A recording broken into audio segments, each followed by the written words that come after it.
I like the touch of the lake ice on the top of dude. here. That's just that little super touch clutch. there. You can check it out. Yeah, you did a good job with that stuff, man. Like a lot of people complain about it being like weird because there's like color on one side and then a different color on the other, and so it'll work out differently. But you just have to be patient with lathe it. Magic, yeah, exactly. You do. You have to be patient and like Yeah. let the heat sink in. Definitely. It'll all move equal once that Because like happens. I've like honestly working milli tubing has given me so much knowledge on how to work any tubing that maybe doesn't want to move evenly, even if the wall weight's even, just because of like all the different colors in it. Yeah. And it's like I shaped out I made a Jerry Kelly penguin, and he had all his millies in this big bubble, and he was like, "Oh yeah, you kind of almost have to like spot heat the really thick millies so they move more." And then and I was like, "Oh yeah, no, I know exactly what to do." And he was like surprised. He was like, "Oh wow, you got that to like shape out nice and not wonk out weirdly." And I was like, "Yeah, man, it's with that stuff, it really is." But like every conversation sinking with Crunk. tons of heat. Oh yeah. Because he's always so stoked that I didn't blow it, like stretch his millies out. I was like, man, but I was like, listen, dude, I'm doing like factory shaped stuff. Yeah. So like when you send me stuff, I'll pick whatever sections you gave me and be like, oh, this one will fit perfect here, so I don't have to blow it out too much. Right. So I can preserve his images. Yeah. Because anytime I do a collab, my goal is to preserve whatever the other person gave me. I'm not going to. Yeah, you want the sharpness. You don't want to stretch it. I'm not going to damage it for my twist shape. it. So I'm going to find a way to integrate it where it just complements Yeah, it. So, yeah, totally. Yeah, and you did a really good job here because you blew this out to like double size, and like the millies aren't. They didn't like. They didn't really blow out, man. Yeah. You know, it looks fucking awesome. Like, there's not much you can do when you pull down a drain, but no, of course still, not. Like, but even then, that looks super sick. I love that. I love how we went, all the way for that. That's awesome. I'm glad you like rocked all that prep and just got it all together. And it looks like this is all one section too. I tried to cut it and peel it without leaving too big of a clear line, but also I didn't want to damage any of the seam millies. Yeah. So that way you didn't see like, oh, why is that one cut in half in the middle of the tube? Right. Damn, dude, you did a good job with that. And then Super also, dude, sick. you look under this weld, like I didn't cut any of those millies either. Yeah. Through the actual the bank. Yeah, dude. So. Yeah, so you have been paying a lot of attention and I'm trying, learning a lot from your travels with Crunk and stuff, and just try not to. I want to complement the prep. That's it. Yeah, I want it to add to the piece. I don't want it to take away from anyone's work. Yeah. So and that's the thing is like if I have like a smeared milli in there, I tend to like just trash the whole section. Like, you're like, oh, I try to have every milli be crispy and crispy, in some way. Yeah. No, I like. When I was spinning that in the lathe, like, and just all the millies spinning in circles, it looked like a little blizzard. Like, what is happening, it's all it's a blizzard in a flame, though. Yeah, it's like fire surrounding a blizzard. I was like, what is happening? Well, that's like the big thing with my stuff, right? It's like it's all about like the like paradox of like fire and ice. Yeah, you know what I mean? Like using fire to create icy images. Yeah, totally. It's like totally weird and paradoxical, but that's glass, right? Like glass, like is this cold, icy stuff, It's pretty interesting. So are we rolling or? I mean, yeah, kind of. We just kind of go with it, dude. We keep it super chill. Sweet. I'm gonna take a dab and then I'll just say like, hey, what's up, everybody? Welcome to episode 4. And we'll just fucking roll right into it, dude. Yeah. Good shit. I always try to get a dab in first. That way people they see the smoke and see me cough, gets them excited. I feel like that's my excuse to do drugs. Now we're rolling. Yeah. Like I don't even want to smoke weed, dude, but it's part of my job. Like I'm forced to do drugs all day. Like I can't. Totally. Yeah. Dude, I dropped out of high school in 10th grade, and even the teachers were like, you're just going to do drugs and be nothing. And I'm like, I'm probably going to do one of those two things. Right. But not the nothing part. I'm going to do drugs. No. Yeah, that's how the stoner community has, like, kind of shown the world, like, no, we're pretty functional, Pretty damn functional. I'm so functional.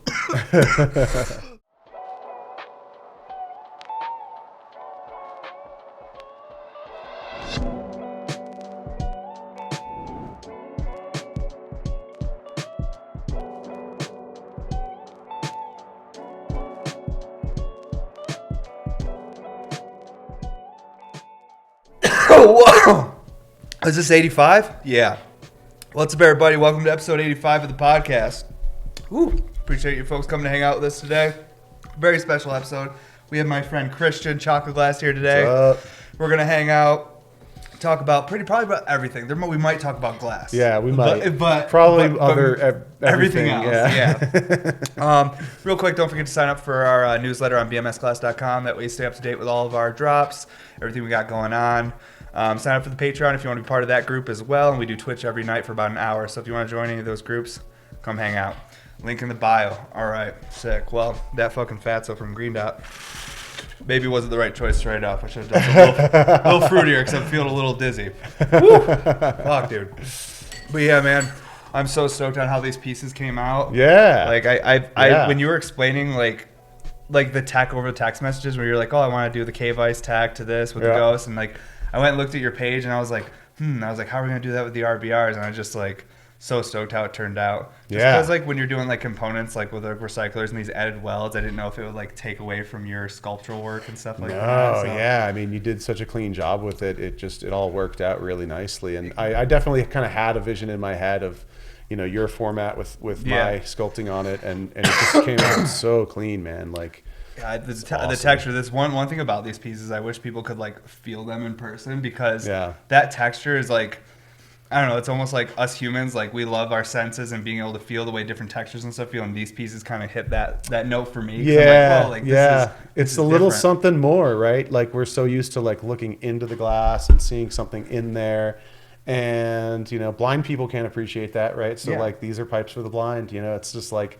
something you can feel, something you can actually a textural experience. But what's one really cool thing about glass is the coldness of it and the way it feels in your hand with this specific texture. It almost complements what you're trying to achieve with that with cave ice. Yeah, it's almost like if you were to touch like an ice cave, like in like they have them in Iceland. I've been to before where they like throw it once a year, and like they literally look like that. And it's like this glowing blue with like all these like just chunks all taken out, and the way you feel it, they have all the peaks and the coldness. I feel like you get and that's where this came from. Like I oftentimes will get on like Google Images or whatever, and I'll just sit there and like thumb through all these cool pictures of like Lake Baikal, which I think is in Siberia. It's like super beautiful lake, and like that's where I got like the lake ice tech from, was like seeing this like frozen formation that was actually like curvy and wavy, and I was like, oh, okay, so it does that. It's not just all like angular and cracked and stuff. And then I started finding these pictures of these ice caves, and like just seeing how like it had this scalloped kind of texture to it, and just looked so cool. And I was like, how do I do that? And I actually started the tech by like blowing stuff out really thin, and then like going with a hand torch and like hitting it and getting one spot to come in, and then getting another spot to come in, and like getting it to all like recondense down. And then, what I noticed was like those, and I made like a hammer with that actually, that's sitting in my shop back home. But like, what I noticed with that tech was like it was too light. It like wasn't like substantial feeling. It didn't have like any like girth or weight to it, and it was just like, it just doesn't feel substantial. It doesn't feel like I could charge the amount of effort that I'm putting into it. So I actually did that for like a weekend. I was like messing around with that and just in creative mode, and when I actually just like wasn't getting baked at that point. I was like on like a 2 or 3 week break. And then I was just like, I need to get high and get some perspective here. And so I got baked and, smoked some good flour, some good main flour. And then like all of a sudden, like it just came to me. I was just kind of messing around in the flame, or like, I think I was even just like sitting there and just thinking. And I was just like, oh, okay, I can approach this from a whole other side and use a texture tool. And then I got really excited. Yeah. And I got like we've been talking a lot, the past day, and like just like you get that excitement, and that pushes the creativity, right? And it like pushes this whole process of exploration. I'm gonna, like we were talking about like the mining thing, like I'm gonna mine the medium for this possibility and see what it can do, and push it and see what it can accomplish. And it's such a simple thing, in a world where everyone's trying to like deck stuff out with millis and like make everything so crazy and just do the craziest pattern work and stuff. I kind of went the other direction, and I just said like, well, maybe I'll just texture the glass, you know what I mean? And get the actual texture that you see on the ice cave, and like, but what tool do I use? And at first I was like using graphite, and then I started going to like these restaurant supply stores, which we've got like a ton of restaurants up in Portland, Maine, where I'm at. And so they have these restaurant supply stores, and you can go in and get like all this stuff for like super cheap, like what the restaurants pay for it. And so I got these like stainless steel spoons that like had different kind of crooks to them and stuff, and started experimenting and just had so much fun. And that was right before Glass Vegas 2020, which happened, and then COVID happened like the next month. It was like February 2020, and then all the shit started shutting down after that. But like, you know, it was like right then that I like introduced that tech and dropped it, and everyone was like, whoa, like this is crazy, like doing another tech, you know. And it's just like, yeah, like I don't stop. Like I'm more on that creative side. When I, you know, I think sometimes I should be more on the like produce something and get it out there, Production or consistency thing, keep it like consistent. that. But I always end up getting like swerved into this other direction where I'm like, oh, like I can't not do this. And I've had this in my mind for well before, you know, this got. But it's like, how do I execute it, or when do I introduce it? When do I have the inspiration to start pursuing this new tech that I want to do? Yeah, I love that every tech that you do throughout like your art all kind of integrate with each other, and then you'll see that on these RBRs that we're putting out.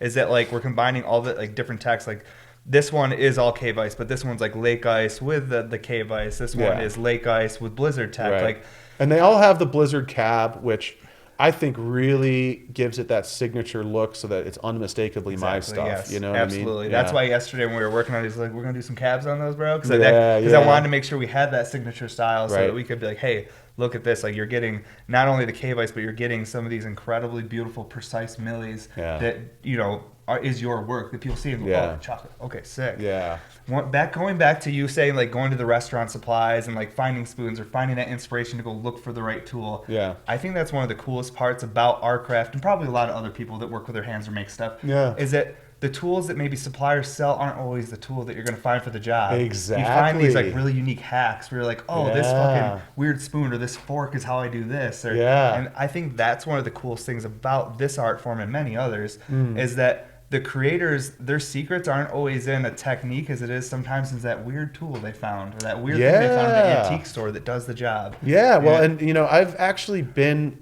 kind of like a tiny, like 1% of my hustle has actually been making tools. So I don't know if you noticed, but like I've got that prep holder over there that's just like a block of aluminum. That, with holes in it, and it's like this tool that like a buddy of mine had a similar thing that I think it was like an ammo loader or something. And I was using it, and I was like, what if I got this made, but like got it made out of like a block of aluminum and like got it, you know, like kind of like to a certain size, and so it would hold a certain size handle and everything. And so I called up this, you know, the CNC guy and had him start making these blocks, and then went to melt and started getting those out. It's the same thing where it's like, this isn't available really. Like you can get prep holders and stuff, but there's nothing like that prep block. And you know, like I'm actually about to make another batch of them, and you know, make them like do slight modifications. Again, like now with use, I've like figured out, okay, like I'm gonna like slightly bend the hole so all the prep actually sways toward one side, and that way it kind of, because right now it's like stuff will like fall wherever it may. Is that, kind of that like sucks sometimes it falls and hits something, knocks something off a handle. Yeah, exactly. Or like you put a hot thing in there and it's touching a cold thing, and it's just kind of like, you don't want to have that. So like I'm going to try to have it all like very slightly angled so that it all kind of sits. Yeah, you know, little improvements like that. And I was talking to Shayla Windstar Glass about you know, doing ones for stringers where the holes are smaller and you can fit like a few stringers per hole or maybe one stringer per hole. And that way, like, it keeps your stringers nice and clean off the bench in the air. You know what I mean? Not really going to accumulate too much dust because it's not like laying flat. And so, you know, like little things like that, that just like, you know, where you can leverage your creativity somewhere other than just the medium itself. Absolutely. Where you can say, well, you know, I need a tool for my everyday, and for, especially when I travel and show up somewhere and I just want to have a little spot to just start putting prep as I make it, and then someone can come over and grab it, and it's just like hasn't been sitting on the bench. It's totally clean. And so, yeah, no, it's really interesting how like in our like industry, in our hustle, like we get to be like as creative as we want to be. Absolutely. Right. You know, and I think it's also like really true with like with what you've been doing, you know, all the kind of the amazing things you've been doing with having this podcast and having a Patreon and all this stuff. It's like, it's really creative. You know what I mean? It's like thinking, it's like most of us start with just like make pipes and sell them to a shop, or make pipes and put them on Instagram and hit people up, you know what I mean? Or have people hit us up or whatever. And like, you know, it goes a whole step further to see like, okay, there's people obviously interested in this, and maybe I want to create a more curated space for that. Absolutely. And I think at the end of the day, it's all what you're looking to get out of it. So for me, I know my own like psyche and personality, and I know that I grew up out in the middle of nowhere, and I long for connection with people. I want people around me. I always wanted a sibling my age to play with. You know, it's kind of like an only child. Yeah. So like I have an older brother, but he's much older than me. He didn't grow up in the house with me or anything. Right. He's a lot older. So for me, I find what I love about glassblowing is the community. That's why I do the things like the Twitch, the podcast. But if you were someone that maybe preferred to be, you know, by yourself and just deal with shops and not have as much interaction, then just keep doing the shop grind and all that stuff. Right. So I'd say for me, like, it is like what I want. So that's why I'm doing it this way. Yeah. It's not so much this 100% goal of like, oh, like I just want to keep growing my business. It's like I'm trying to find what I like that's going to keep me happy day to day, because our time is temporary. The days are limited. I'm like, I need to find a way to continue to try and have my best days every day. Yeah. And know my personal and how I act with things. And I like connecting with people, and I want more friends, bro. Yeah, you know? yeah, totally, man, for real. No, and it's true. Like, I'm the same way, right? Like I'm out here in Colorado. I'm collabing with a bunch of people, and I get so much like juice out of that. I get so much energy from it because, you know, like I get inspired by people. I always am taking notes on what people are doing, either with the medium or with their business end of it, or whatever they're doing. You know what I mean? Because all of us have other hobbies too. You know, and like it's really interesting to see that. And so, you know, it's been like I very much, and I think that's like a thing that I'm noticing, a trend I'm noticing in my own career, is that like I really shine with collabs. Yeah. You know, like my solo works, it's cool and all, and there's a lot of dedicated collectors that love my work, and I think that's amazing, and I'm really grateful for that. And on, you know, again, and on top of that, like I get along with others. I get, you know, I'm pretty respectful and tend to like make sure people like aren't, you know, doing anything else, or that they like have time for me and everything. And like this community's so good like that, right? It's like people are really welcoming, and you know, people let you crash at their house and stuff. Hardest part is getting a response, but besides that, you know, it's once you get that response, it's on. Then it's awesome. Yeah, for so sure. It's been really cool. On a totally different subject, this is something me as like a glassblower, and a lot of people who follow me and collect my work and stuff, and just collect anyone's work, they always want to know like what was like the thing that was like it's excited you and got you into glass, though, where you like walk into head shops and you're like, man, that's a cool pipe, I want to do that. Or was it a sibling or something? Like what got you into glass, and how you are here after 18 years? Yeah. Well, I remember like, so when I first started like smoking weed when I was like 17, 16 or whatever, and like I would like get these pipes, and like my brother would have a pipe, he'd like give it to me or whatever, and like I'd like sell it to my friends, or like I worked like in like a hardware store for a while. Yeah. And in that hardware store, I would like take all like the brass parts and like make a crappy little ball. Yeah, and, dude. Like, you know, take like a SoB bottle, like it was like SoB was like. Oh, dude, I used to be a commercial painter. Yeah, right. So like, you know, that it was so crazy how like that SoB bottle. Do you make SoB anymore, bro? I think they do, but I don't know. Like probably not. And like it's so funny how like those bottles were perfect because the cap, you could put one hole for the down stem and then another hole so fat. for the yeah, exactly. And like I would like grommet them out, and then I'd make these, and I'd literally just sell people the cap. And the bottle was like, go to 7-Eleven and buy a SoB bottle. That's why they went out of business. Chug it Kids down. Yeah. On weed. Exactly. Drinking SoB and doing weed, bro. Right. So like that was like a first kind of like what you do is like the engineering of it, and, you know, and like the like how do you like make a bong, you know, and then like with glass, like I got into it actually like in my senior year of college.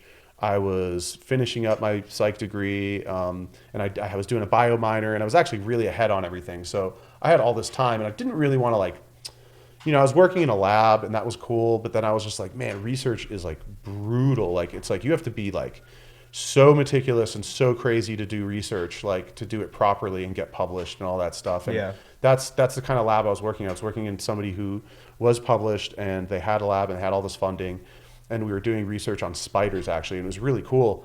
But I just kind of like was like, I don't really know if like this is going to be the career path for me. And so I met this dude who was like, just happened to be blowing glass behind my house in this shack, and he like showed it to me, and I was just kind of like it was actually the landlord's son. So the landlord lived in this crazy shack behind this house that me and like my like 5 other bros lived in, and we were all in a metal band together. Yeah. So we played in this metal band. I played drums, and I still play drums, and like we were just like basically bringing the whole neighborhood down, right? Like just like making so much noise, like no one wanted to live there, and like it was just hilarious. And like we'd have we'd have like shows and stuff. We'd have other bands come and play and stuff and just have a blast. For sure. I was in bands and stuff for a while. Like I played bass and stuff, like hard bands and shit. Yeah. So like, and that's just like a wild, it's a super energy and it's just like a wild time. And so like, I was doing that and then I was like finishing up with school and like this guy in the backyard, this like hippie dude. And I was always like kind of like a metal hippie, right? So I was like love smoking weed and like love metal music, but also loved like all sorts of like Led Zeppelin and like Pink Floyd and like all that shit. And like, so like, it was just really interesting. This dude was like in the back making pendants and just messing around. And he had learned from a guy in Hawaii and he was just like getting into it. He was like 2 years in, you know? And so he showed me how to do like little pendants and little stuff like that. And I just thought like, my whole thing was like, I know how to learn something. Like I had already been playing drums for 10 years at that point when I was 21. And I was like, I know how to get good at something. I know the steps. I know that you basically have to expose yourself to a lot.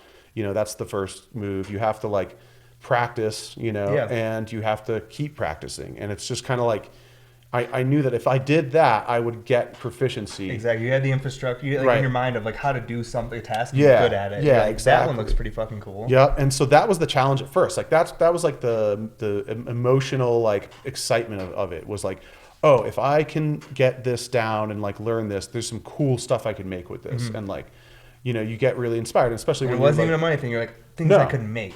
No, like, money is just a side effect of your obsession with making your art. Right, exactly, exactly. It was just all about like, what kind of cool stuff can I make with this, and like, who does this? Like, this is crazy. You know what I mean? Hell like, who does this? And so that's how I got into it, and it definitely made sense because I had been building bongs when I was 16, and for sure, it made you already sense had that kind of like interest in it.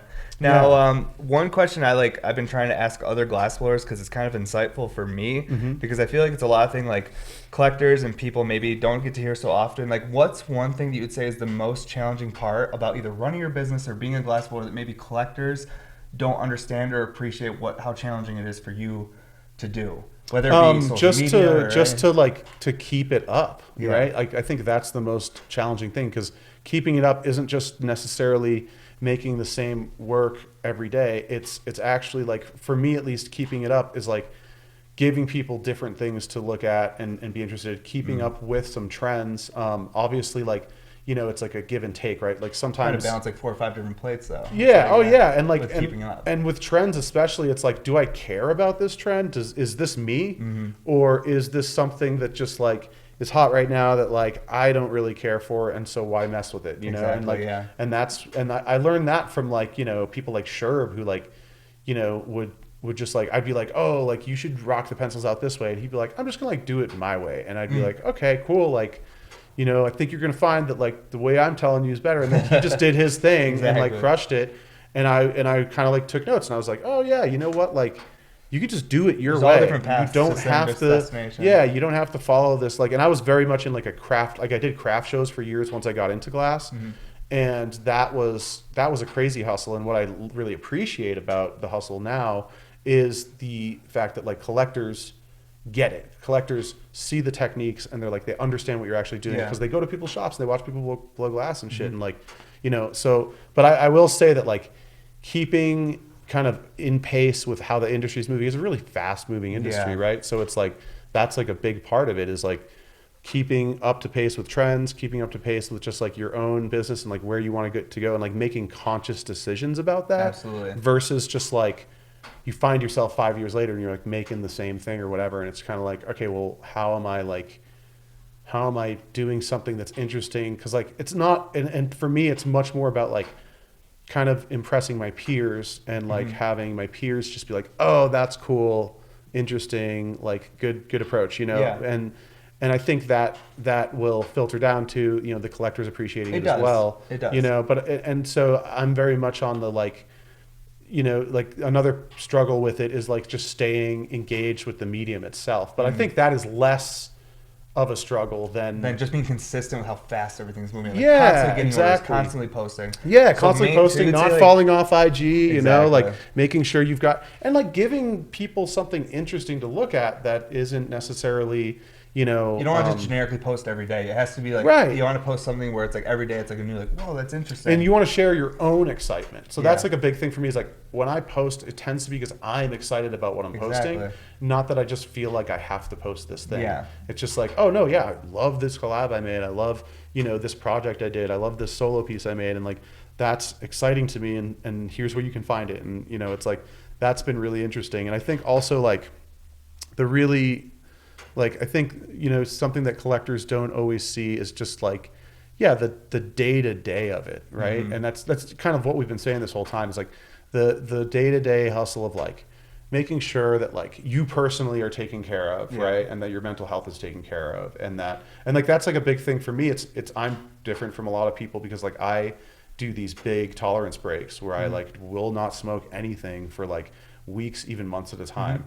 And then when I come back to it, it tends to be on like a spiritual type of like, I'm just going to smoke this one time and like get some crazy perspective and then not for another week or 2 weeks. Dude, it's a tool. Really interesting. You know what I mean? At the same time, like that's how I see cannabis and stuff too. Is it's a beneficial tool that like I don't always need, but I know that like in where I'm currently at my life, where I'm at with what I'm dealing with, this is a great tool for me to continue to be reliable, responsible. And it sounds crazy saying that about, but it keeps me in check. True, because I watch my own ego. And if I'm not smoking, I can start thinking I'm cool. I start thinking that I know what I'm talking about. I start thinking I'm right. And then when all that starts happening, things start going wrong for me. It's when I'm cannabis gets you to think. Exactly. I critique myself, or I'll watch a video of myself and be like, you look like an asshole. Why do you look like an asshole? What are you doing? Like, so I critique myself, and I find that's like it's a slippery slope. Some people can fall into a pit of depression or anxiety because they're over critiquing themselves. Yes. But it's also healthy. It's also healthy to like reflect on yourself and be like, how am I interacting with the people around me? Am I a good person? Am I being kind? Or am I just delusional and think I'm the best? Right. Whatever. Yeah. And kind of checking the energy, right? Of like, what kind of energy am I putting out here? Am I showing my excitement for what I'm doing? And if I'm not, maybe I should get more excited about it, or maybe it's creative time to like reinvent some stuff to get excited about. This is actually one of my questions too, is like, and you might have just answered it right there. Is there something like a hack or a trick you use to stay like motivated or like kind of Yes. So we were kind of talking about it earlier. I mean, we've been talking a lot. Yeah. We already did like Catholics. 5 podcasts. Unfilmed podcasts. Yeah. And the thing that I've really, especially at kind of the point in my life I'm getting to, is like that like it's not enough to like it would be exciting to like be like, okay, I've got this new thing and I'm going to collab it out with a bunch of people and I'm going to drop a lot of solo work and like I'm going to like make all this money and then I'm going to like use that to like then buy a lathe or like buy a kiln, and like that at one point was a big motivation, right? Now it's all about emotion to me, and it's about not doing what's logical. What's logical is to like stick with this or that a technique and just like stay in my lane and like pump out as many as I can and like get money, and it's just like it's like that's logical, but like like the collectors are not going to really be into that because they can sniff it out. They can see when you're just like in your money grab kind of place, or if you're like really engaged and you're excited to be doing what you're doing. Exactly. And so for me, it's about keeping excitement up and like keeping the passion there. And so the hack itself, right, is to listen. Mm-hmm. And so what I've been doing is I've been listening to myself and literally just been like, am I into this? Am I not into this? Am I excited for this? If I'm not, don't do it. This right? is exactly what we've been talking about. And that's why like I've been really fond of like this clear blizzard tech, because it's a little different than the blizzard tech I've been doing for the past couple of years, and it's real fresh. Dude, when that milks up with smoke, and when it milks up, it's so dope. Exactly. And like what's interesting too is like it is almost going into a simpler place versus like, the original OG blizzard tech is like really worked out now, where like I have a layer of clear over a layer of stardust over a layer of heavy blue stardust, which gives it this crazy bling. And like you see the sparkles, and it's like it looks like when you're on like a fresh field of snow and you see the glisten, Okay. And it's just like, and that's like what I'm all about. And so like to do this was like, oh well, you're kind of dumbing it down and you're making it simpler, but it's like, but that doesn't matter when you're excited. Exactly. Right? And so like I listened to myself and I was like, I'm excited to do this. Yeah. And I'm excited to rage out the clear blizzard tech a lot more and give people just a slightly different thing to collect. And what's funny is like so many collectors are like, oh, the clear Blizzard Tech's so sweet. And it's like, yeah, like they're not going to complain and be like, oh, well, you just took off the bottom layer and now it's even simpler and now it's this thing or whatever. And it's like, no, it's actually like even like fresher in a way. Yeah. And the fact that you get the smoke kind of component, the functional component with it, you know, of that happening, like that actually makes it even more exciting. And so it's just a different thing from the OG Blizzard Tech. And so, you know, that's like an example of where like I switched it up. I went more in that direction, and it's direction I want to keep going because it makes me excited to sit and snap millies. And also with that, getting better and better and better and better at snapping millies has put me in this place where like, just try and compete with that. Like just try and like, because like for so many years it was like snap a milli on. Oh, it doesn't go on right. Okay. Now I got to remove that. Okay. Now I'm back to where I was like 2 minutes ago. Okay. Snap a milli on. Okay. That one went on right. Every okay. milli you put on to the next one, snap a milli on. And every one of these millis is me taking a few breaths in my life and spending time in my life to make these beautiful things. And like, that's what we're all doing, right? Each of these pieces is like a piece of a day we lived, and they're physical representations of time. That's what I call them. So like when you own this piece, you own this much of my time in my life. Yeah, exactly. Like exactly. I could have been doing anything, but I was doing this, and you own that time. Exactly. Like, and you made that decision, and that's kind of like that whole hack is like what helps me make the decisions is to listen to my state and like to like not and like I used to be so logical. I used to be so like. And like my work is very like kind of like ice cold logic, right? For sure. You know what I mean? It's just like keep it logical and unemotional, right? Ice cold, you know. But like at the same time, it's like as an artist, like that's silly because it's like you have to engage with emotion to want to to get you up in the morning, right? Like what's going to get you up in the morning? For I think the majority of people, it's not a logical reason. It's an emotional reason. It's you've got people to take care of. It's, you know, you've got a mission that you're fighting for in life. You've got, you know, a small battle you're fighting where, you know, you're trying to work for what's good, or, you know, you're trying to help a group of people that aren't getting help, or, you know, you're trying to help people in your family, or, you know, you're trying to put out something beautiful to the world that people will appreciate and will create value and add value, you know? And so that's been the big thing is like listening to myself and not just going on auto mode, because auto mode can just kind of lead you down to a place where all of a sudden you find yourself. You forget why you're doing it in the first place. And you're like, why am I even like you this like literally anymore? wake up one day and you're like, why am I doing this? And like, and so it's been really refreshing to like follow that path. And you know, I get a lot of people in my ear who are just like, oh, like, why don't you do this? And like, why aren't you making recyclers right now? And I'm like, well, because I'm like a pattern dude. And like, there's a gazillion people I'm making recyclers with, which are way nicer than a recycler I could make. And my tech is way nicer than what they are working on, because they're working on recyclers, and there's only 24 hours in a day. Each of us only have so much time. That's why this is awesome. It's like collectively we have to come together. I have people ask me, why don't you do more fume RBRs? I was like, because I'm not good at fume, and my friend Gonzo crushes. You want a fume RBR? Let me get you one. Like, that's where I'm at. Like, my time is so limited, and that's part of my anxiety as a glassblower is I have all these ideas and I have so much I want to do and so much I want to offer, and I get anxiety that I won't be able to get it all done. So I work absurd hours and I'm just trying to get all this shit out. And this is what this is special ops. Semicolon or colon headies, you know? It's special ops. So it's like each of us is a specialist. Like when I collabed with Windstar and Hickdog on like a couple different pieces, like incredible pieces. Windstar, thank you, man. You know, Windstar acted as the storyteller. Her flips were like a scene to hold the whole story. I was the aesthetic director. I was like, this is all going to be snowy and icy. We're going to put the white here and the blue here and this tech here and that tech, and I'm going to throw some millies in with your scenery so that we tell more of a cold story, you know. And it's like doing a setting. It's like how a lot of electronic music is almost like a setting for someone to like sing over and tell a story. You know. And then Hickdog acted as like the general or like the leader of the whole kind of you know, the whole operation, right? The special ops. And he's like in the comm tower being like, okay, you guys, like go up 50 yards and like do some scouting, you know what I mean? Like he was literally like doing all the assembly and like had the whole vision for how it all came together. And so we each were able to like get off each other's toes and be like, okay, I know my role here. That's awesome. And that's what you're talking about. There's like, nothing more powerful than that feeling of like working with other people and like having like this like cohesive, like it's just working and like you don't have to explain anything. We're all just kind of clicking. It's like I didn't even have to tell you like Like you made this thing like as cleanly as possible because you have experience working with crunk stuff, you know, and you know Millie, and so like when you put this together, you were just like, oh, I'll just grab up all this prep you made, and I was just like, okay, like this is what you need, and you're like, this is perfect. And I'll make it work, dude. Okay, shit, like damn, and you did it, and it was like a thing where like I trusted it because I was just like.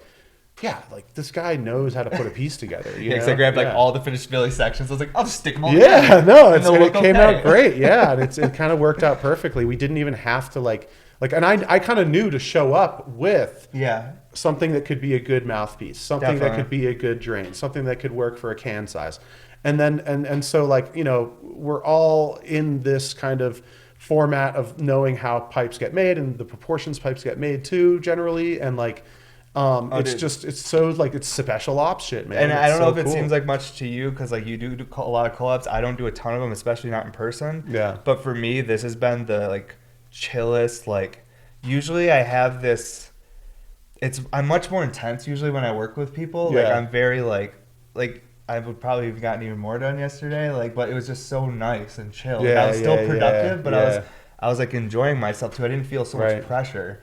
Which was different, and I've been really enjoying this I'm collab glad. experience. Likewise, man. Likewise, it's been really, really chill working in here. It didn't feel like you were like breathing down my neck, being like, so what's up with those sections or like whatever. Oh God, no, dude. It was really chill, and I think that's because you know, like we're just. I think it's like you get to a point in your career where you're like not like, oh, like I'm stressed out about this. Is this gonna work? And you're just kind of like tomorrow's gonna be there. Yep, absolutely. It's gonna happen. Like we're in a good place. We're there's no nuclear war happening. Like for sure. We're chilling, and like these are gonna get made. If something happens, and then we just keep going. And I know I'm gonna work hard the next day, so I never get too hung up if I fucked up the day before because I'm not relying on that one day. Yeah, I know that I have faith in myself that I'm gonna keep on grinding. Yeah, exactly. All right, a separate question. That's kind of like a totally different subject. Do you remember, or a turning point or like a specific event that maybe was like, this is happening. I'm fucking blowing glass. Like this is my career. Like, do you remember like maybe an event, a show or something that like was the turning point, or has it been one consistent kind of uphill? I think it's been. You know, what's funny is and this really relates to is like I don't think I have star power, right? Like. I'm not that cool. Like I'm just me. It's like we were joking about that yesterday. It's like I don't have time to be cool. You know, like I'm just like doing my shit. And it's like this thing where it's like knowing that I'm not trying to be a rock star and I'm not trying to be like this is when I blow up. You know what I mean? It's much more like it's actually what I call staying power. So like people have different energies. Some people have that blow up shit. But then a lot of times 5 years later, you're like, well, what happened to that? What happened to that guy? Where are they? You know, crash as fast as they climb. Yeah, exactly. And so like what I've kind of counted my blessings on has been like this whole thing of just like realizing that like I've got, you know, my energy is much more of like a consistent, slow, steady crush. Basically, it's like a glacier. That's where I'm at, right? dude. It's just like a glacier just moves and it just doesn't relent, exactly. You know? And it's like, oh yeah, you think I'm going to be gone? Like I'm not going anywhere. I'm sticking around. That's my whole mantra, dude. And like know? I always told my wife, I was like, you know what? I might not be the most talented or the most skilled, but you know what? I'm dumb enough to keep running. And at the end of the day, like when the rest of the herd's going to be tired, I'm going to keep on running. Yeah, and I'll eventually be in a position. Fucking Forrest Gump out here, man. Dude. You know what I mean? Like straight up, just like you just keep going and you're just and you have your own reasons for that. Whereas, you know, like it's been really interesting hanging out with you here because like you've had a good perspective on how like you're like, you know, all these people are like trying to be cool and like there's so many people who are trying to like be the next whatever artist who's like the cool kid on the block, and it's just like that has its value and that's cool. But you know what's also like super cool is just like making a beautiful piece of glass and making a really nice thing, and it not being about this person, it being about the medium. Exactly. Right. Just and like the medium, that's my whole thing is about that. Like the whole thing about ice is that translates. I mean, yeah, it's about glass is a beautiful medium, and like you can't do this with like another type of ceramic material. Like glass is like the like transparent ceramic out there and it's considered a ceramic, right? It's like it's like in that kind of, you know, that dome of like you know, ceramics and clays and glazes and glasses and all that kind of stuff. And so it's like and what's really interesting about it too is like learning about all this mineral stuff we've been talking about and how I've been heavy into mineral collecting. I've learned that it's actually a more like a less dense ceramic, and it's like borosilicate in particular is like a very, it's like less dense. It's got like I work with a guy who does neon, and like he'll do neon bends, and he can't use boro because it'll have holes in it that you can't even see. Yeah, that like you have to go back and like work it and make sure everything kind of like does its thing and closes up. And you can't even see where it's leaking because it's just a less dense medium, and which makes it nice so that like when you heat it up, there's less material getting heated up, and there's less material to to stress against each other, and that's why you can heat this stuff up like that. You could boil water in it and it won't crack, and it's crazy. Yeah, man, I wonder if in like with like speaking of like minerals and like that type of stuff, I wonder if like, because you know minerals take millions, hundreds of thousands of years to form, stuff like that. Sometimes they're quick. Yeah. I wonder, like, with all this like borosilicate material, I feel like over the last like 10 years, there's probably been a boost in like borosilicate waste just from the amount of glass blowers. Yes. And I wonder, like, in North America, maybe 3,000-4,000 years from now, if archaeologists are going to see a big boom in this specific mineral or borosilicate popping up, and they're like, why is there so much borosilicate here now? Right. In like landfills and stuff, they're going to probably find that like as it gets churned over, especially by the earth, you know, if like in thousands of years some alien or some proto-human like finds this shit, you know, will it have interacted with like hydrothermal deposits and fluids and stuff to create almost a matrix for other minerals to grow on, or will it be this like new type of glass that like has like undergone all sorts of transformations? That's why like we're making like future artifacts. Every time we make a piece, it's a future artifact. That's why I love collecting marbles and stuff like that from glass blowers, because like you could drop a marble in the sand and lose it for the rest of your life, and then someone could find it in like 1,000 years and be like, how the fuck did they make this? We could lose this technology in 1,000 years. Oh yeah, totally. I mean, if cataclysm event happens and shit, whatever, we could like, if everyone that knew how to make cell phones died right now, me and you couldn't go make a cell phone. Dude, and what's crazy about it is like, I challenge someone to, you know, I mean, I'm sure there's plenty of artists who are skilled enough to do a form of Blizzard tech, but it's just like, I've spent so much time sticking and snapping that it's like, it's worth it for me to do now. When I was first doing it, it was just like took so long because so many screw ups. Like the snaps would snap like this big huge chunk of milli on the thing, and then I'd have to remove all of that, or it would snap a sliver and just only half of the milli, and then you just see half of the stuff. Yeah, it's not like the image isn't the right density on both sides. Exactly. Or once you lens it, it like it's too thick, and so it like smears. So much margin for error. Oh, so much. People don't even realize. And that's the thing, is like, it's the type of thing where it's like, if something happens to me, I don't know if this dies with me. You know what I mean? Yeah. And like, it's a kind of thing where it's like,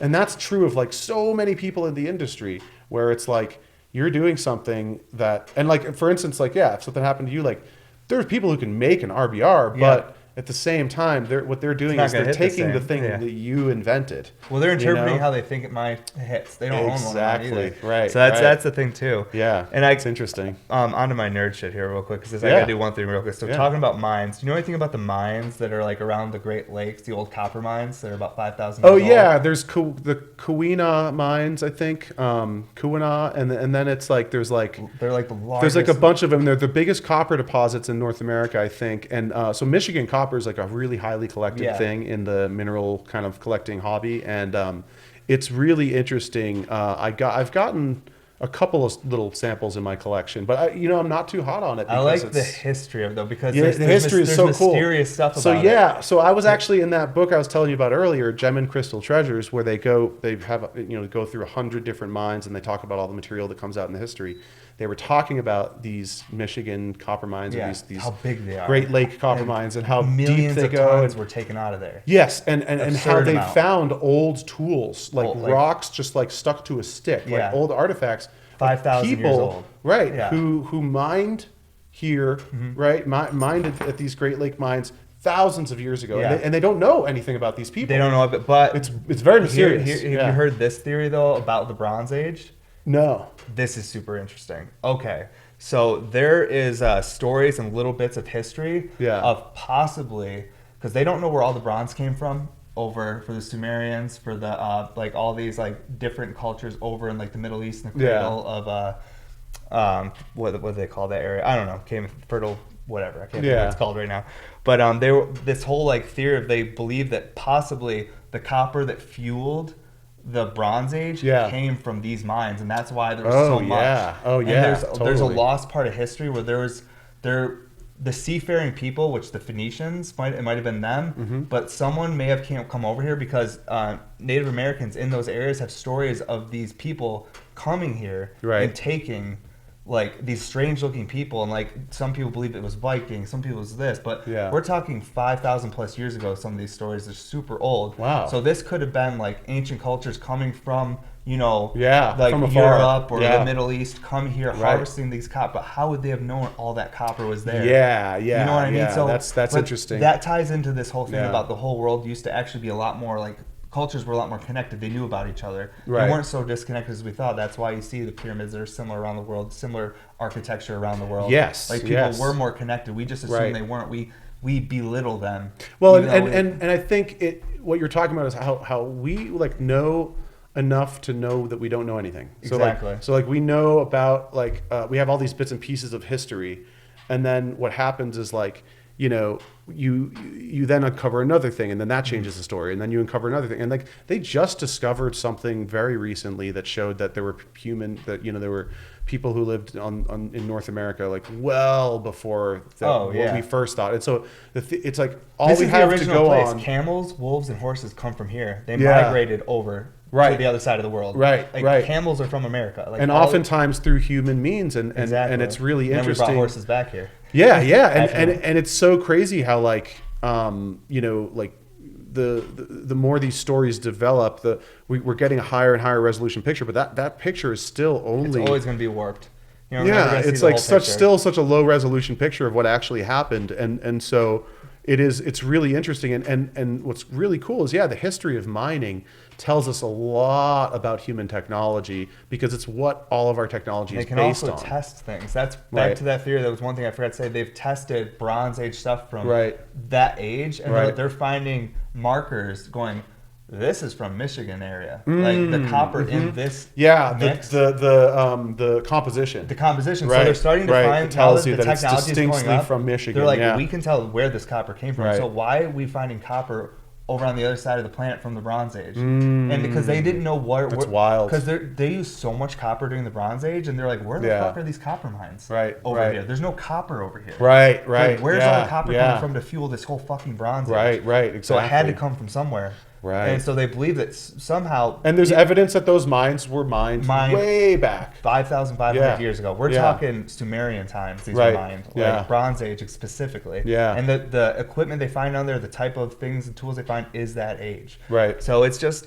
I feel like there's a lot of history in our world that we don't even realize. It's like a big mystery, but it points to the fact that there must have been more migration than we understood, or more movement of people. Definitely. And also too, the sea levels were lower. The oceans weren't as vast. There was more land. The planet is constantly changing. Like we assume we know everything that's happened before us, but honestly, we don't even remember shit that happened 20, 30 years ago. So, and humans forget really easy. It's in our nature. It's why we're able to have more than one child. If we remembered every detail of our first child, we wouldn't want to have another one. It's terrifying, but you forget how painful it was. You forget how scary it was. And then it happens all again. But dude, like... It's interesting, man. And like... That's like a big thing that got me so into the whole mineral thing, was realizing like I play with minerals all day. Like I'm blowing glass, it's like 90% silica, and that's actually like what's really crazy is when you learn all about it, you learn that we're sitting on a giant bubble of glass that's like these segments that are like moving over and under each other, but they're actually very thin like sheets of glass. Wow. So the Earth's crust is like 90% silica. You can look this up. And it blew my mind when I realized this, because I was like, oh, I thought it was just like rock and dirt and this and that. But like, what is that? That's all like crushed up silica, like the sand on a beach. Most of it is silica. And what is that? That's it's pretty much quartz. It's like silica oxide. And so it's basically like all this quartz. Quartz is like the most abundant mineral, and that's because of when magma cools, the last thing it creates is quartz. So Tesla built his lab in Colorado Springs. We have the most quartz content in the soil here. It's very similar to the Giza Plateau. So he built his original Tesla Tower lab is only his secret lab is about a mile from here. Oh, interesting. My goal is to eventually buy this old secret lab property and put Paramount Studios there. But that's some mad scientist shit, you know? And that's the thing is like, you start to realize that, and then you realize like there's the core of the Earth, which is super hot, and then there's the cold of space, and that like the reason that it's that ball of glass there is because like the glass is lighter than all the heavier elements, so they naturally like separate out and then you get all this like silica on the surface, friction and heat and we're is just like changing sitting on a glass, too. giant glass bubble. That's crazy. And it's because the Earth's crust is only like 25 miles, and the Earth goes down like 4,000 miles or something. Yeah. So it's actually like so thin, but it's just like this thin. It's like all the glass bubble like of glass precipitated. around the molten core. Just, around the molten core, and then the coldness of space keeping like that crust, skin hot, like that skin, like cool. and it's like the skin Dude, on it's like a bubble. glassblowing. It's like what the glassblowing, fuck? That's ridiculous. Yeah, it's pretty funny, man. That's so interesting. That's why the mineral thing is like so like cool to me at this point in my life, because like I kind of like got to a place where I wanted more intellectual hobbies and like just wanted to like learn more about what the hell we're sitting on. Dude, it makes you appreciate your craft and everything. Dude. It adds so much to it. Because like this is not just a collab between me and you. This is a Yeah. collab between me, you, and like our parents, right? Yeah. And then all of the ancestors that came before, and then all the Fucking people nature, who bro. have been, anyone who's contributed to glass technology. Yeah. This is their work too, right? Exactly. So it's like so crazy that like I didn't develop Star White, and I use Star White in a ton of my snowflake millies. I didn't develop any of these other colors like I didn't the Agua invent a Azul. doer, bubbler, or a recycler. Right. Just stuck them together. Yeah, exactly. No, and exactly, and that created something new. And there is the idea that like there really isn't anything original. That like creativity is very much the idea of like being able to take what there is and piece it together in a creative way. Now that's a life hack for younger glassblowers or any creator that may be getting overwhelmed that someone's copying their stuff or making something really similar. Yeah, that's a little like way you can talk yourself out of those emotions and get out of the ego for a little bit, even though it does suck regardless. Yeah, but you have to find a way to get out of that. Yeah, exactly. And you have to realize that like even your like biggest glass hero, they like copied someone at some point when they were first starting out. They copied what someone was doing because they didn't 100%. know anything else to do, right? That's it. And that's it. And it's just like you see the same thing in stand-up comedians. They'll sound exactly like someone else, and you're like, and then they find their style. By that person. Right? Yeah. What is like a piece of advice you'd give to like a beginner glassblower when they're starting out, like to like make it as far as they can in this industry within their own like. So I would say like don't think about the industry. Think about like your relationship to glass, and think about things that like interest you that you'd love to do with glass, and like what again emotion. Like the cool thing about being a beginner glassblower is like there's so much excitement, and that's emotional. And that drives. You want to try everything. That drives you to get up at 8 in the morning or 4 in the morning or whatever and work all day because like you're pumped that you get to work with this medium, and like that fades as you progress and it becomes just glass. Now I'm at a point in my life where I'm like, oh, it's just, it's glass. I've handled it. I've gotten it stuck in my fingers a gazillion times. I've just like been in the medium for so long, 18 years now, and it's like, but. That's the thing is that's why I'm always so jealous of beginners, because I'm like, oh, you get to look at this with a fresh set of eyes, and at a time when people are doing crazy stuff with it, and you still can build on that. Like I think it is a little overwhelming because people see all the stuff being done and they think like, oh, it's all been done. Like I can't do anything more. It's like no. There's still so much more to do, so much more to explore, and that's why I say like don't think about like the industry. Think about the medium. Like glass is really cool, and obviously you're getting into this if you're young, or even if you're starting glass blowing at 40, whatever. It's something new to you. Yes. And because it's something new to you, I have a friend that got into it at 42, and now that's what he does. Yeah, exactly. Like, I've seen a lot of that. Like he was my jiu-jitsu instructor, and then cool. He we met each other, and he was like, "Oh, you blow glass on, come over, hang out." And they saw that, and they started doing that setup in his garage, and like he started it, and he's doing it still. He's been doing it for a few years now. Yeah. My answer is actually very similar to yours. I always tell like people that reach out to me like for that type of advice, I'm like, I tell them to keep your expectations low. Yeah. But find something that you can obsess over with it. Find something you really love in it. Because at the end of the day, if you're hating what you're doing and you're just doing it for like money or something, it's not going to work. Yeah, no, you exactly. actually have to be There has to be the positive money has to be the emotion. side effect. Right. The money has to be the side effect. It can't be the goal. Exactly. So like when you're being creative, you have to be obsessed with what you're trying to create, not the goal of selling it. If that's the only goal, then you're going to have a high probability of it breaking. Yeah. Because I've been there before. Yeah. I've been struggling for money, and I'm like, I got to finish this piece. I got to pay my bills. And then that piece always breaks because I'm only thinking about selling it and making money to pay my bills. Right. Yeah. No. Exactly. That's what like the universe does too. Right. The universe like sits there and like 100% and like tells you like no, you're doing this for the wrong reasons. That's why we're gonna break this piece now. Yeah. And then you're like, oh damn, like I just got smacked down. And that's the thing is like I've always followed that you know, again, like my biggest, like I was saying, my advice earlier, my big hack was like to listen to yourself. Yeah. And it's all about like anything that gives you positive emotion, you know, where you're like, oh yeah, this is like, you feel it, right? It's not a logical thing. It's not something you can even explain with words. It's completely a feeling.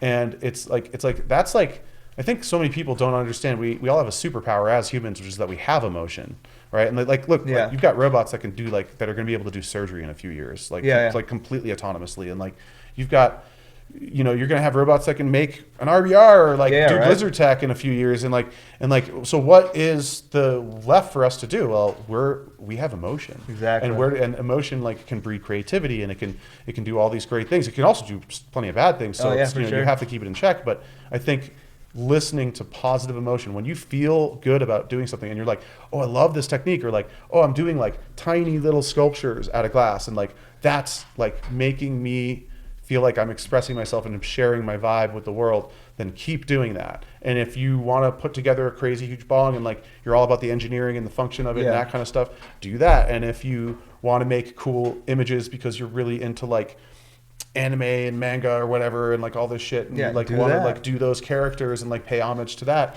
do that. And you know, I've always been like a little weird with like themed work, like Disney stuff and anime stuff and like all that stuff, because I'm always like, that's not like my intellectual property, but I do think it's a big feat to be able to interpret that into glass. Oh yeah, dude. You know, I really have a lot of respect for all the people like like Punny and Cushy who like do like all that type of character work, and like you know, there's a lot of people who do that type of work, and like, you know, they're interpreting it, and that's another way to engage with the medium. And like, again, it's like, don't worry about how you engage with the industry, engage with the medium, and then people will see what you can do with the medium, and then the industry will take notice, and that like happens naturally. That's what I tell. If people see you having fun and enjoying your work, then they're going to gravitate towards you. The right people will. Yes. You don't want to like build this like artificial infrastructure with people that like you have to have an act to keep them buying your stuff. Oh yeah, that's like, the worst. You have to be something you're not. Yeah, you know? You really want to just be yourself and make sure the right people gravitate towards you that are about that. Yeah, exactly. Now, do you think, because like we're almost done here, but real quick, do you think, talking about emotions,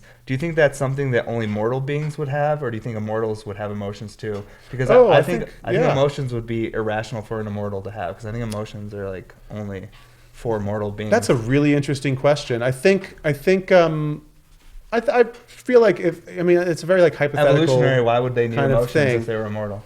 Well, because I think it helps still direct behavior, right? And so like you're still going to behave a certain way as an immortal being, you know, and you're gonna like. Wouldn't you just work for the hive though, like almost like an ant at that point, because it's a rational being, because we live forever, so now we don't need to fight over anything. How do we get farther as a species? Well, because survival isn't just about staying alive. It's about staying like interested and staying like engaged and like. But that could be a side effect of emotions though with a mortal being. It could be, but I feel like, you know, survival has become so like how would an immortal being like really be able? I don't think just by being immortal they'd be able to like divorce themselves from the survival instinct, because it's like what would drive beings to mortal beings to then like use technology to make themselves immortal? You still have the preserved survival instinct. Well, that's a paradox. You know? If you were immortal, then you'd actually look at everything and just go, I'm just going to sit still. Yeah. There's no reason to be anything. To engage with anything. Yeah. But then it might be that like, well, maybe like you have an even higher responsibility when you're immortal, because like you have to carry on all these things that like maybe you coexist with mortal beings, and those mortal beings, because they can't carry on like a technique or the knowledge of something. I mean, you know, it's crazy like reading about like all like this latest hobby I've been into with mineral collecting, like reading about all the history of it. I'm like, who carries this on? Exactly, right. Who's going to be the people who like let people know that like this was a huge mine? People like you that are asking who's going to do this. Yeah, exactly. Like people who are historians about this stuff and who get interested and nerd out on it. But I just think it's interesting because it's like that's how stuff dies. It's like people carry it on, and I think whether you're immortal or immortal, you know, like you can be immortal with nothing to do, and I feel like that. I don't know. I think that would kind of suck. Like, I think what you're talking about, like human, like superpowers or whatever, like that kind of stuff. And like, I think our superpower or our human technology, way beyond any of our intelligence, is our ability to manipulate ourselves to do something that's impossible. Yes, in our yes. mind. It's basically what you're talking about is you're saying our ability to transform. Yeah, but we use our emotions and our consciousness to do that. Even though we know that like walking like on that hot skillet's going to burn our feet, but we have to get across it to like save someone or like put out the fire or whatever. And you don't know if you could do that. Could do it, but you convince yourself to do it. Yeah, and then you do it, and then you're different an animal, on the other side. When you see animals in nature, and you'll see like a lion run up and grab like a baby zebra, and all the zebras run away. Yeah. It's like a human would turn around and go after that fucking lion. Yeah. He'd be like, "That's my kid." That's our technology, is that we will run at danger, even though we know that we're temporary, we're limited. Yeah. We'll risk it all. Yeah, we will. So I think that's our true technology, is being able to manipulate ourselves into doing the impossible. Yeah, and the ability to transform. Because that's before anything. That's why human. And that's like you're talking about basically how human potential goes way beyond like all the basic things we're capable of, like just as biological beings, right? Like that human, and you can see that with our technology, because like our technology has leveraged a single individual to be able to do like so much more and be so much more productive than any individual who's ever existed. And so it's like pretty crazy when you think about it, and how like that does transform people into kind of larger than life figures a lot of times, especially like with social media and stuff. It transforms us sometimes in ways we don't even want, right? And so like we have to actually be really careful and respect that process of transformation. But what you're talking about is like this very deep narrative. It's a very deep story, which is the idea that like you go to an unknown place and you battle it out there, and then you pull something of value out of that whole struggle and out of that place itself, and then you share that with your community, and you share that value with your community, and that makes you go from being like naive to being wise. Exactly. And that's like the process of going from naive to going to be wise, is like having a struggle, having something to fight for, and having a stake in this world, and like and going, and the main thing being going into an unknown place. So like when I experiment on the torch, a lot of times, especially like when I developed this tech, like I went into an unknown place and I pulled those techs out of that whole process. And in that struggle, when I was in that place where I was like, I don't know if this is going to stick right, or like I don't know if like when I stick this clear blob on it, it's going to like spread it the weird way or whatever. I had to figure that all out, and I had to do it to figure it out. And it was a whole battle and struggle. Yeah. And it's the same thing with like when you discovered the RBR. Mm-hmm. And I say discovered because I don't like to use the word created, or like I use the word everything existed. It's not a bad word, right? Exactly. It all exists already. I just tapped into something that was already there. You just made it real. You just made a thing you can hold in your hand, but it existed as an idea before that. Absolutely. And you could have this in ancient times. It would be the weirdest thing because no one would know where it came from. Yeah. And it would still work. It would still like do the thing with water. It would still be true. Yeah. Yeah, it would still be true. Yeah. But like it didn't exist then, but it was waiting to be discovered. And like that's like a big, like, to finish this all up, I think if people want to really understand like what I'm about, like it's like I don't look at like the process of living or the process of like making work or anything we really do as like a generative, like productive process, as far as like that we like whip it up out of nowhere, even though that the human experience is that we do that. Like that's what we think we're doing. I just think we're receivers. Yeah, I think so too. I think we're receivers and we're revealers. So we reveal, and we're like explorers, right? Yeah. We go to places that are unknown. We explore something and we discover the value. We're windows to ideas. Exactly. Because we're able to absorb things, and then people can see us manifested. Like that's an idea that was out there. We were able to make it physical for a minute. Right, and it's a process of discovery. It's a process of revelation, and that's, I think, like it was interesting because Bubbles the Busher put up a thing where he was like, are we all just creating our own meaning in life and we're just like whipping it up out of nowhere? And I commented, I didn't want to get into it because like it's like his threads are always so crazy. You get wild. And I'm like, I got glass to blow. I got shit to do. So I just commented like, meaning is not generated, it's revealed. Yeah. And like that's like that's like as simple a way as I could put it. Yeah. Is that like you don't just come up with meaning, and it's revealed to you. And especially like look at how people will have kids and their life will change, and it's just like all of a sudden they discovered they have like that much more drive to do this and that because they have something to fight for, and it's like, and it reveals to them, and like you're saying, it's like you didn't know you could hustle as hard as you did. I thought I was gonna go you have broke a when my daughter family got and here. shit, and then you're like, oh, I can hustle hard because I got shit. I started making more money when my daughter was born. I thought I was gonna go broke because of the cost of everything. The opposite happens. I was like, how am I gonna work? Because I'm gonna have to be like taking care of a baby and that's a revelatory process. Yeah. Like you had that in you. It was already there. Yeah. It just needed to be discovered, and your baby being born was what got you there. And that's a big thing about what we are. Is like there's a truth to us. It's not all just, we don't just construct it out of nowhere. And I think we're in a weird time in our culture where like people think that you can just kind of like create a mode of being or a way of living that is just like, this is just how I'm going to do it. I'm going to like do this, and like I'm going to have like 15 wives, and I'm going to like do this and like do that. And it's like, yeah, that's going to like wear you the fuck down. And and like you're like, if you don't like listen to yourself, like you're never going to like discover, right? And so I think it is a lot of like calming down, bringing it all down, so that you can like listen for like where the truth is. That's what weed does for me, dude. It quiets everything down so I can hone in and see what's important. Yeah. Holy fuck, dude! I could talk to you for 10 fucking hours. Yeah, I know. We have been talking for 10 hours. Yeah. It's just it's amazing that we've gotten anyone. It's actually surprising we even had any more to talk about on the podcast because we talked so much prior to this podcast the last 24 hours. But awesome. Dude, thank you so much for doing this for me. I always appreciate anyone who come out here. Good times. Yeah. And dude, I really hope we can do it again. Maybe if you make it out to Colorado again, because there's so much more to talk about. I had so much fun. I'm still having so much fun. And we got 2 more pieces to show you guys still too. These are just the first 3. Yeah. And we are. I'm sure we will have announced how the Chaka drop's going to happen at this point, because this comes out on Sunday. But you guys will see that posted up on Instagram, I'm sure, by now. And thank you so much, everybody. This was a good episode. I know it was. This is a good one. Don't forget to give Chaka a follow. It's just at Chaka Glass, right? Yep. Or Chaka Glass Art. CHAKA. Yeah, just Chaka Glass. Yep. Okay, Chaka Glass. On Instagram, like his stuff. Give him a follow, please. Like, check out all these. Leave comments. Let us know what you guys think about it. Sign up for that newsletter on bmsglass.com. And thank you so much. This is episode 85 of the What's Up Everybody podcast. Shit, dude. Peace. You did it. Nice. Thank you, dude. Yeah, dude. Good.